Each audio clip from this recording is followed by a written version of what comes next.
क्रांती news, आवाज सर्वसामान्यांचा। बेहेड ग्रामस्थांचा विद्यार्थ्यांच्या सुरक्षिततेसाठी ठाम लढा, शाळेचा प्रस्ताव 2 दिवसात पाठविण्याचे आश्वासन। जीर्ण शाळा इमारतीवर कायमस्वरूपी तोडगा, प्रशासनाची तातडीची कार्यवाहीची ग्वाही। धुळे जिल्ह्यातील साक्री तालुका अंतर्गत बेहेड येथील जिल्हा परिषद प्राथमिक शाळेची इमारत जीर्ण व धोकादायक अवस्थेत असल्याने विद्यार्थ्यांच्या सुरक्षिततेचा गंभीर प्रश्न निर्माण झालाय। या पार्श्वभूमीवर पंचायत समिती कार्यालयात ग्रामस्थ व प्रशासन यांच्यात महत्त्वपूर्ण बैठक पार पडली।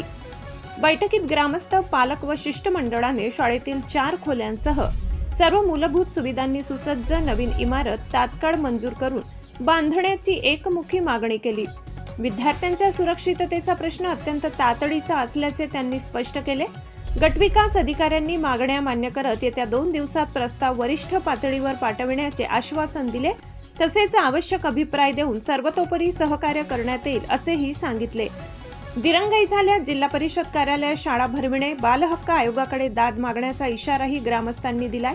बैठकीस ग्रामस्थ, शालेय व्यवस्थापन समिती पदाधिकारी, पत्रकार व संबंधित अधिकारी उपस्थित होते। महाराष्ट्र क्रांती न्यूज साठी प्रतिनिधी दीपक जाधव, धुळे। अशाच नवनवीन बातम्या पाहण्यासाठी आमच्या महाराष्ट्र क्रांती न्यूज या YouTube चॅनलला लाईक करा, सबस्क्राईब करा आणि बेल आयकॉनला प्रेस करा।